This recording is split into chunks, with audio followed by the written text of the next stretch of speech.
네, 오늘은 애착의 주요 개념에 대해서 알아보는 첫 번째 시간 갖도록 하겠습니다. 애착이 형성되는데 어떠한 것들이 이제 영향을 미치는지 저희가 살펴보겠는데요.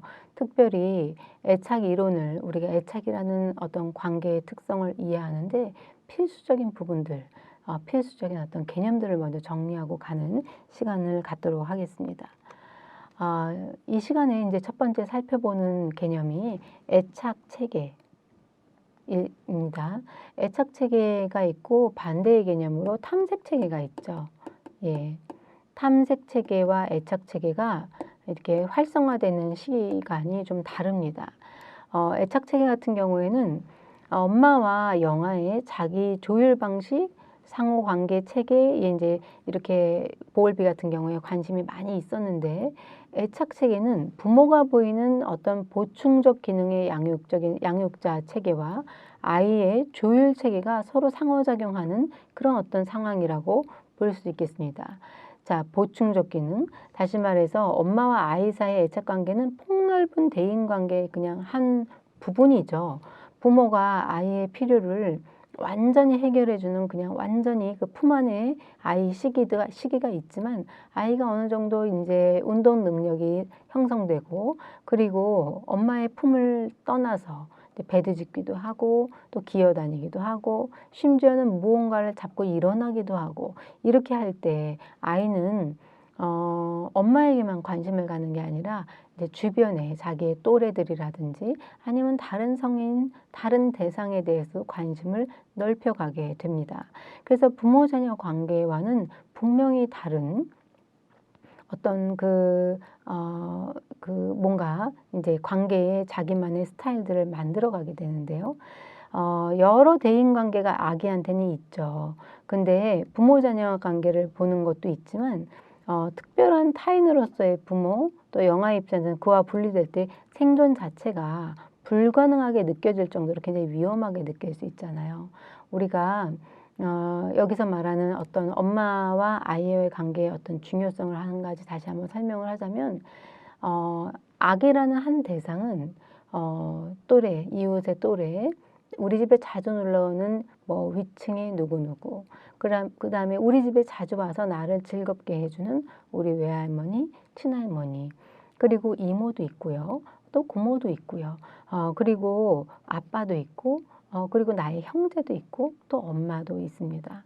그런데 아이가 다른 대상이 다 있는데도 엄마가 안 계실 때 엄마를 찾으며 울기도 한다는 거죠. 그것이 왜 그럴까? 이런 것이죠. 왜 지금은 이제 수유를 사실 꼭 엄마가 안 해도 되는 게 예전에는 모유 수유를 많이 하셨었는데 요즘 현대 같은 경우에는 이제 분유도 많이 발달하고 이렇게 분유를 이렇게 모유가 충분치 않아서 분유를 또 먹이는 경우도 있고 또 모유를 먹이는데 많은 불편함이 있어서 분유를 먹이는 경우도 있고 여러 가지 경우에 예전처럼 그렇게 100% 젖으로만 아이를 키우지 않는 경우들이 많이 있잖아요. 그런데 기본적으로 젖을 먹거나 욕구가 해결하는 행위를 뱃속부터 자랐던 엄마로 인식하는 경우들이 아이들한테 많이 있다는 거죠. 그 아이 입장에서 봤을 때는 마치 이렇게 탯줄이 연결이 되어 있지 않고 이제 더 이상 나는 엄마 뱃속에서 자라는 시기가 아님에도 불구하고 엄마가 내 시야를 벗어나거나 엄마와 내가 멀리 떨어져 있으면 근본적 불안을 느낀다는 것입니다. 그래서 그런 불안을 생존 자체가 불가능하다고 느낄 정도의 완전히 절망적이고 슬픈 불안감 이런 것들을 느낀다는 거죠. 그래서 아이 같은 경우에 이렇게 애착 체계가 이런 어떤 긴밀 관계를 유지하고자 하는 그런 욕구가 막 올라오는 그런 어떤 시기에는 어머니랑 완전히 떨어지는 분리의 경험을 하는 것이 그것 자체가 트라우마일 수 있습니다. 그래서 이런 시기, 애착 체계 또 탐색 체계가 이렇게 왔다 갔다 이렇게 활성화되는 그런 걸음마 이전 단계의 아기들 같은 경우는 웬만하면 엄마와 공간을 같이 하면서 움직이는 게 좋다는 거죠.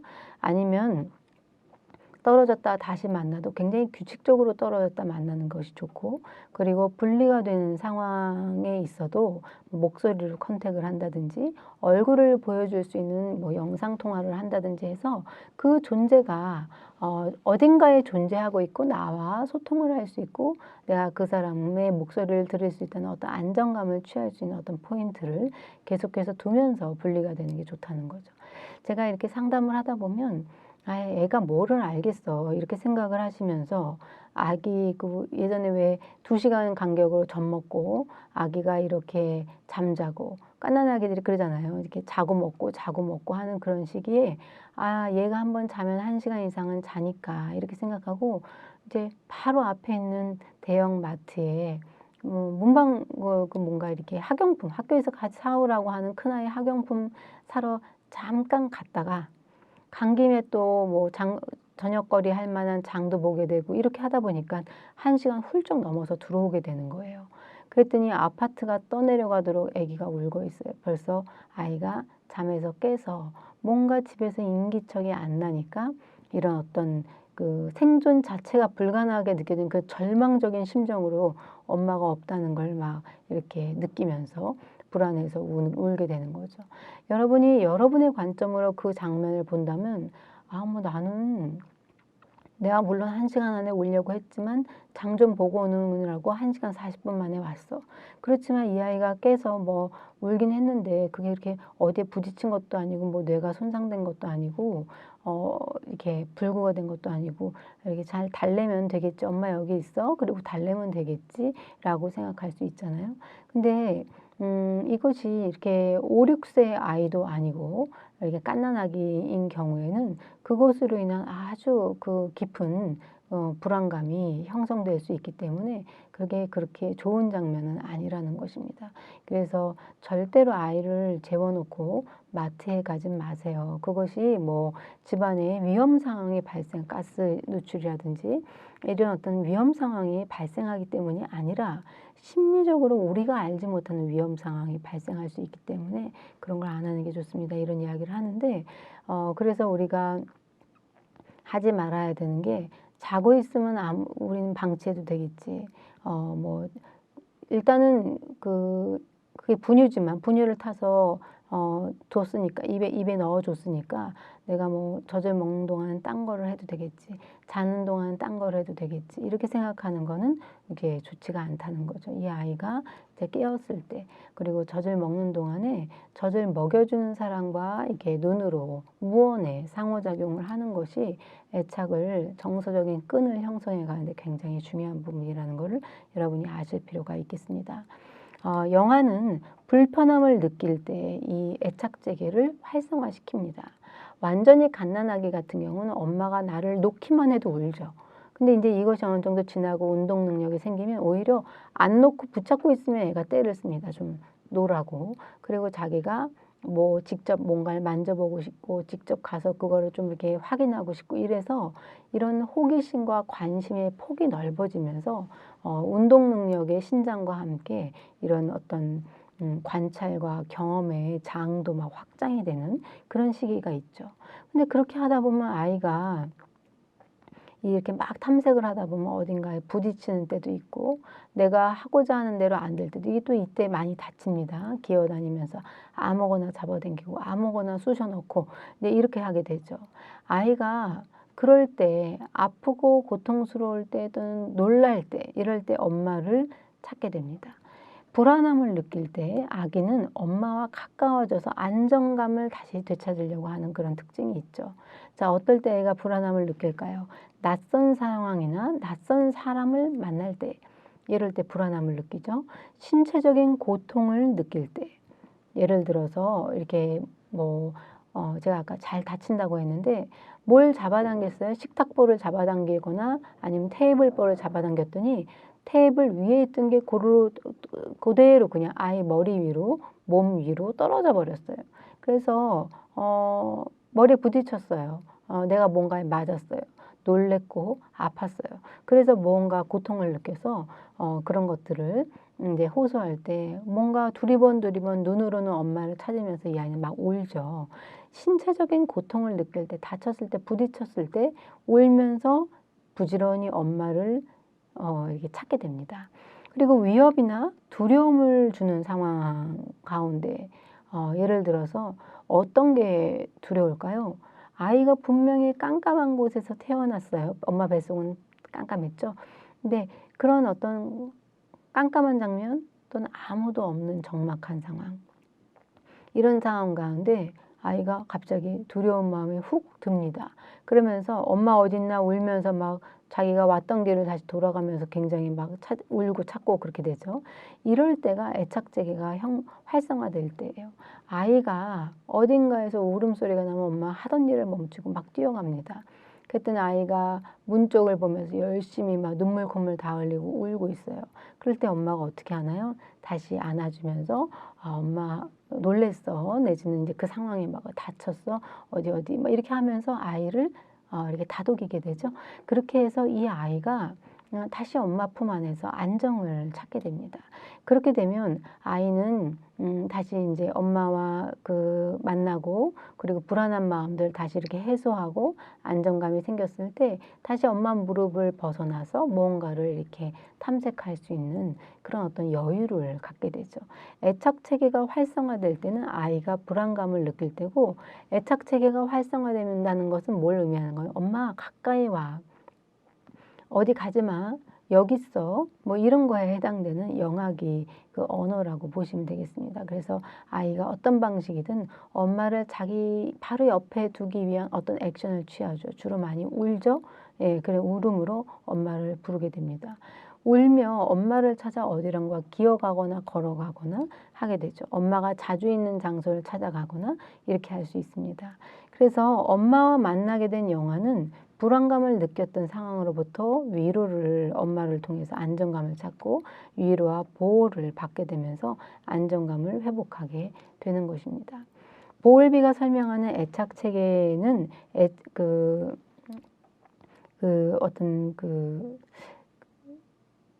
애착 체계의 관점으로 본다면 이 영화의 초기 정서 발달에 영향을 미치는 요소에 초점을 두고 있습니다. 그래서 한 개인의 일생을 통해서 정서적 애착이 어떻게 발달되고 변화하는지 우리에게 보여주는 내용이라고 볼 수 있겠죠. 그래서 보울비가 설명하는 애착 체계 같은 경우는 이 초기에 정서 발달에서 특히 엄마에 대한 신뢰, 우리 엄마는 내가 애착 체계가 활성화돼서 엄마를 간절히 원할 때 언제든지 뛰어왔었어. 항상 내 곁에 있었어. 이것이 신뢰, 대인관계에 대한 신뢰, 자신의 가치에 대한 신뢰를 형성하는 데 굉장히 중요한 부분이라는 거죠. 많은 그 직장 어머님들이 아기가 그래도 1살 될 때까지는 집에 있어야죠. 이렇게 이야기를 합니다. 매우 이상적이죠. 그러면 참 좋고, 근데 그렇게 하다 보니까 또 2살 돼도 아직도 애 같아서 다시 복직을 못하고, 3살 돼도 여전히 애 같아서 복직을 못하고, 좀 지나니까 유치원 어머니 모임 가야 되지. 초등학교 가면 또 학교에서 이거 해와라 저거 해와라 숙제 많죠.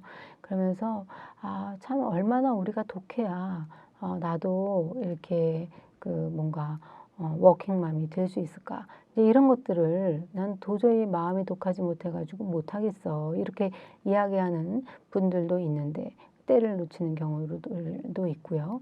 그런데 아기들을 생각하면 어른과 비교하면 뭐 하나부터 열까지 다 해줘야 되는 건데 어떤 어머님들은 어쩔 수 없어서 또 너무 이것 때문에 이 직장에 좋은 기회를 놓치기가 어려웠기 때문에 그냥 나보다 어떻게 보면 더 육아의 고수인 할머니, 어머님들께 이렇게 아기를 맡기고 그리고 일을 나가시는 분들도 있다는 거죠.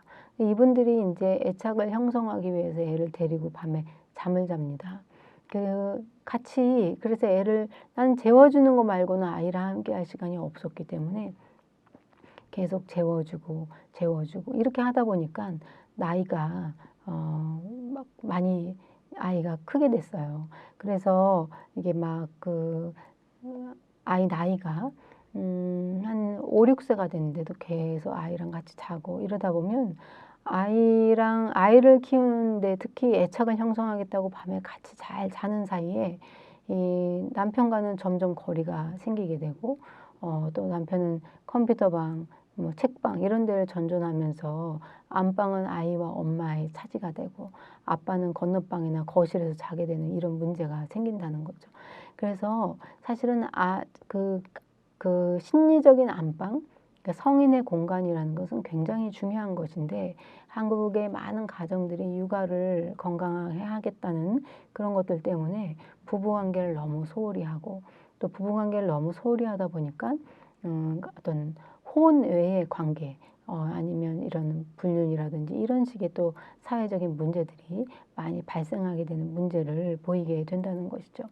아이에게만 엄마가 필요한 게 아니라 남편에게도 아내가 필요하고 아내에게도 배우자로서의 나의 남편이 필요한지도 모르겠습니다. 단지 아기의 아버지가 아닌 나의 어떤 인생의 동반자로서의 배우자를 우리가 모두가 바라고 있는 게 아니겠냐. 그래서 건강한 가족 관계는 부부도 부부로서의 자기의 어떤 영역이 있고 그리고 엄마로서 아빠로서 그리고 그 부모 자녀로서의 어떤 영역들을 어느 정도는 그것이 꼭 모든 가족이 30, 30, 30은 아니겠지만 어느 정도는 자기 가족의 스타일대로 이런 어떤 그 뭔가 그 비율을 정해서 중요성을 하나도 간과하지 않으면서 잘 균형 있게 챙겨 나가는 것이 중요하다라고 볼 수가 있겠습니다.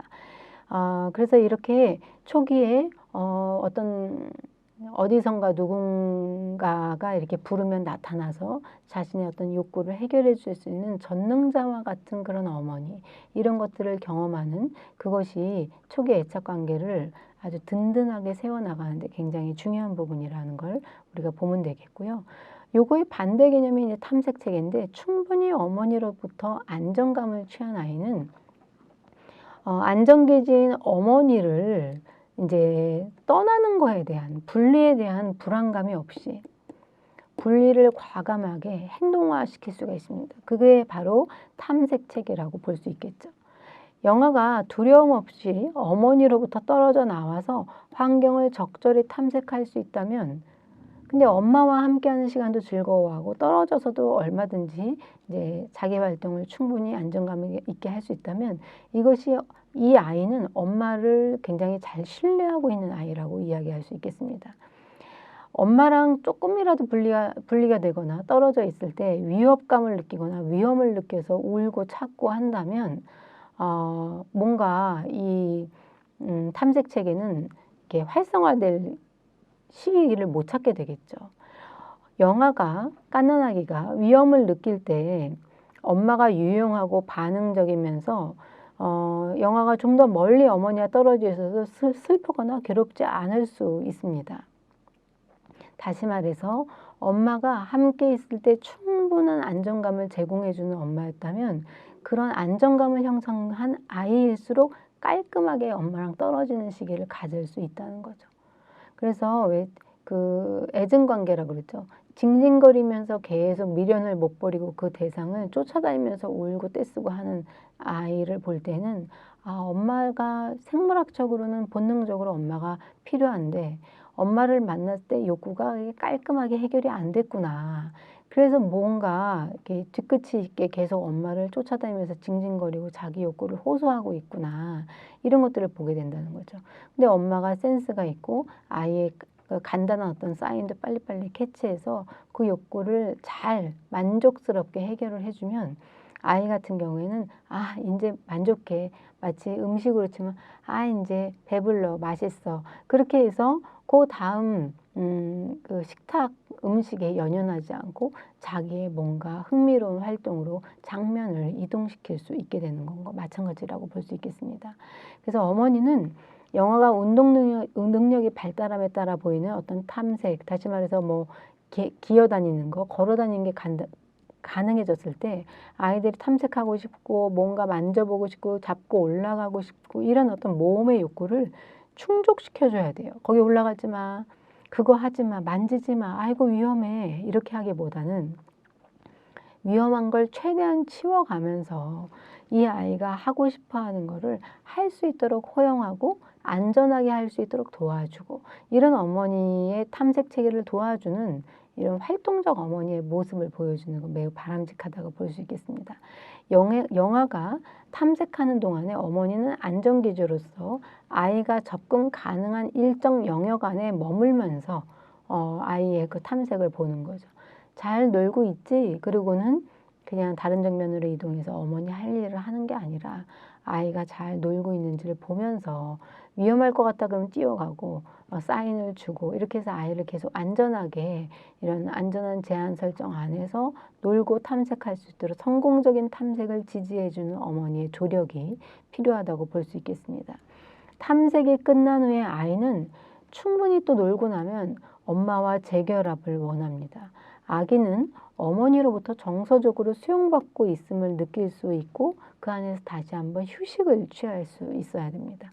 이렇게 아이들 같은 경우는 이렇게 휴식이 충분해서 이제 정서적으로 배가 부르면 다시 또 탐색을 하러 새로운 세계를 향해서 떠나게 되고, 새로운 세계를 향해서 떠나서 또 이게 모험의 욕구를 다 충족시키고 나서 지치면 다시 엄마에게로 와서 또 그 안에서 어떤 그 에너지를 충전하고, 이런 걸 마치 밀물과 썰물처럼 왔다 갔다 하면서 아이는 엄마랑 함께, 그리고 또 따로 분리되어지고 또 다시 함께 재결합, 이런 것들을 연습하면서 따로 또 함께의 두 가지 패턴의 관계 방식을 연습하게 된다는 것입니다. 그래서 우리는 애착 체계와 탐색 체계의 상호작용을 잘 이해하는 게 중요합니다. 영화가 애착 대상과 정서적으로 안정감을 경험하게 되면요, 애착 체계도 안정되고 호기심을 만족시키기 위한 탐색 행동도 보이기 시작하면서 이 애착 체계와 탐색 체계의 상호작용이 건강하게 시작되게 됩니다. 안정애착을 형성한 영화는 애착 대상과 분리되는 것을 어느 정도 간격까지는 견딥니다. 예를 들어 같은 집안에 엄마가 존재하는데 내 눈앞에 보이지 않아도 엄마의 설거지하는 소리가 들려, 엄마가 음식을 만드는 소리가 들려, 또 어떤 경우는 고개를 드니까 엄마가 어디 계신지 보여, 뭐 이런 걸 통해서 아이가 안정적인 거리에 엄마가 있다는 걸 보고 느끼고 경험하게 되는 거죠. 애착 대상과 거리가 너무 많이 멀어져 있거나 불안을 자극하는 상황이 발생하여서 애착 체계가 활성화되면 영화는 탐색을 딱 중단하고요, 정서적 안정기지인 애착 대상과의 거리를 좁히기 위해 노력을 하게 됩니다. 엄마를 가까이 오게 하기 위한 사인을 보내고요, 그러면서 엄마가 어디 있는지 찾게 되죠. 근데 엄마가 어디 있는지 찾으면 다시 안도감을 회복하고 탐색 체계가 다시 활성화가 됩니다. 예를 들어 볼까요?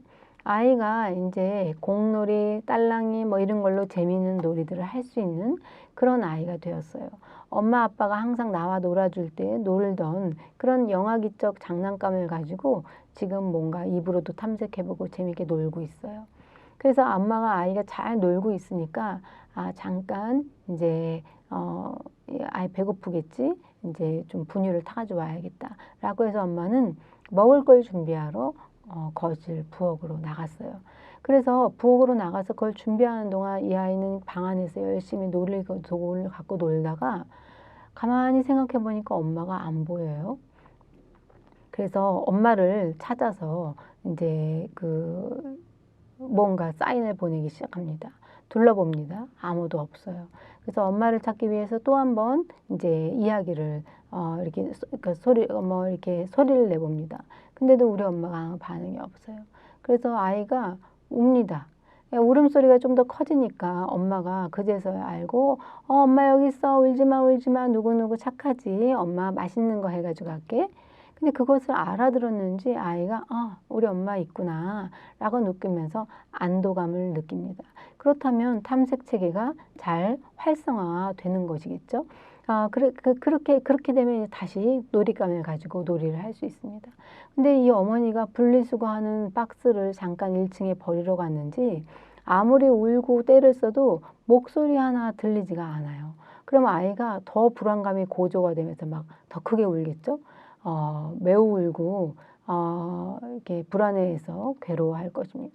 1층에 가서 박스를 버리고 올라오신 어머니가 아이를 보니까 그러니까 아파트가 막 떠내려가고 울고 있는 거예요. 그래서 아이한테 왜 이렇게 울었어? 엄마 잠깐 1층에 내려갔다 왔는데 그러면서 우는 아이를 다시 안고 안정감을 취할 수 있게 도와줍니다. 그랬더니 이 아이가 엄마랑 분리가 된 시간이 길지 않았을 때는 빨리 안도감을 느끼고 엄마랑 멀어졌던 시간이 길거나 찾아도 없었는데 아무도 그 상황을 안정감이 생기도록 도와주지 않았을 상황. 다시 말해서 마음에 그걸로 인한 불안이 좀 장시간 굉장히 깊게 자리하게 됐을 때는 회복하는 데도 시간이 많이 걸리게 되죠. 그래서 아까 그 대형마트에 갔다가 아이가 울고 있는데도 모르고 와서 아이를 다시 다독였던 그 어머니 같은 경우 그게 아주 엄마한테는 간단한 에피소드였는데 애가 자다가 꿈도 안 좋게 꿨는지 자다가도 일어나서 이렇게 우는 소리를 내는 경우가 있었다. 이제 이런 이야기를 하는데 그것이 갓난아기 입장에서는 굉장히 충격적인 사건이 될 수 있어요. 그래서 아이를 혼자 두는 것, 아이를 꼭 엄마랑 두는 것은 중요하지 않을 수 있지만 아이를 혼자 두는 것은 좋지 않을 수 있습니다. 그래서 아이가 혼자라고 느껴서 깊은 어떤 불안감과 우울감을 느끼지 않도록 도와주시는 게 매우 애착을 안정적으로 형성하는 데 중요한 부분이라고 볼 수 있겠고요.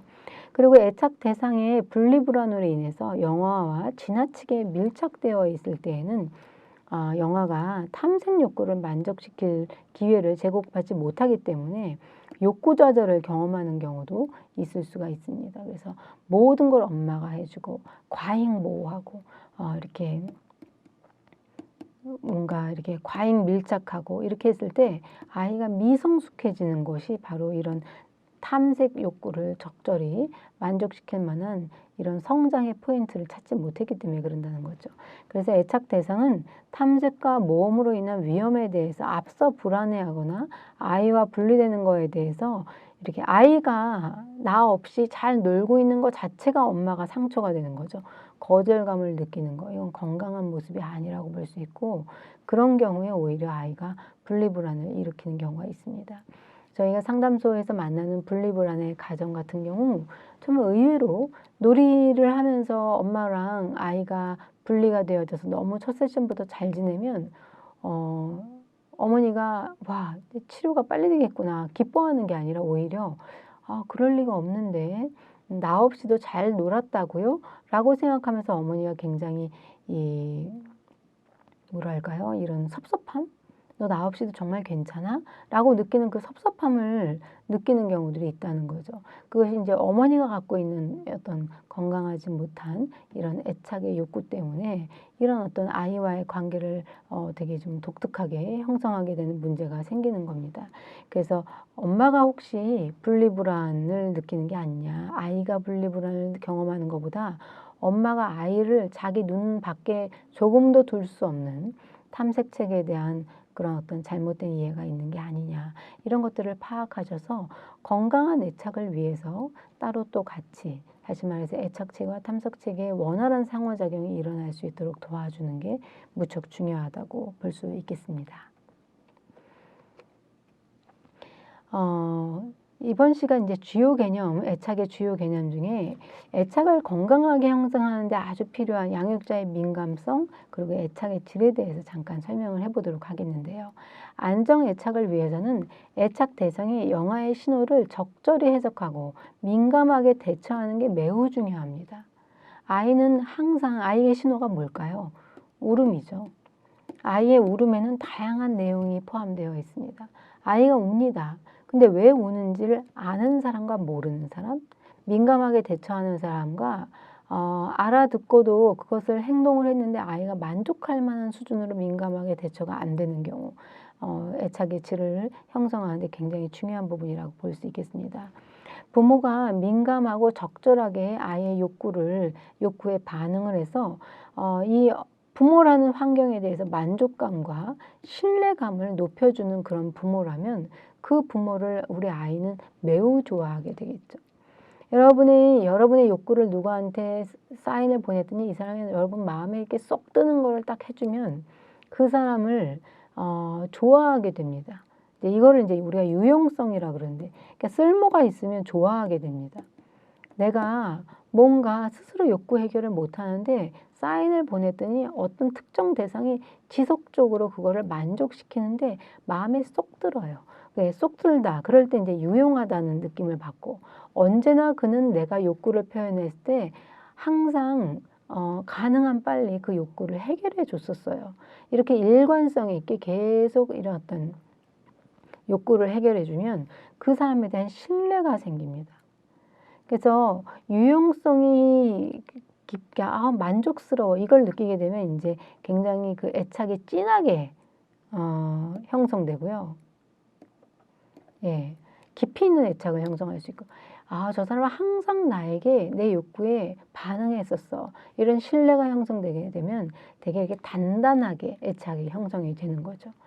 그래서 두껍고 단단하게 형성이 되는 게 굉장히 그 건강한 애착에서 되게 중요한 부분이고, 그것이 양육을 그 받는 아기 입장에서는 그 만족감의 정도에 따라서 그것이 달라진다는 거죠. 그래서 초기 발달에서 어머니가 아기의 신호에 민감하게 반응하는 경험이 쌓인다면 아이는 안정애착을 형성하게 될 것입니다. 반대의 경우 영아의 욕구에 어머니가 제대로 이해를 못하고 만족을 주지 못한다면 우리가 앞으로 공부하게 될 불안정 애착에 적절치 않은 어떤 관계 패턴을 가지고 살아가게 되는 것이죠. 자, 저희가 애착 그러면 간단해. 뭐 건강한 애착, 건강하지 않은 애착, 안정 애착, 불안정 애착, 이렇게 여러분이 생각하면서 아주 간단한 거라고 이해하시는 경우들이 있는데요. 애착 이론이 복잡하진 않을 수 있습니다. 그렇지만 또 가볍지 않죠. 그래서 우리가 다뤄야 되는 주제들이 많고 알면 알수록 재밌고 또 우리가 안다고 생각했던 부분에서 오해가 있고 하는 부분들이 있습니다.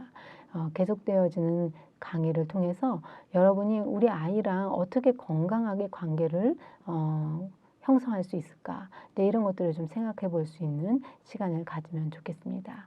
이상 애착의 주요 개념에 대해서 알아보는 첫 번째 시간을 마치도록 하겠습니다. 수고 많이 하셨습니다.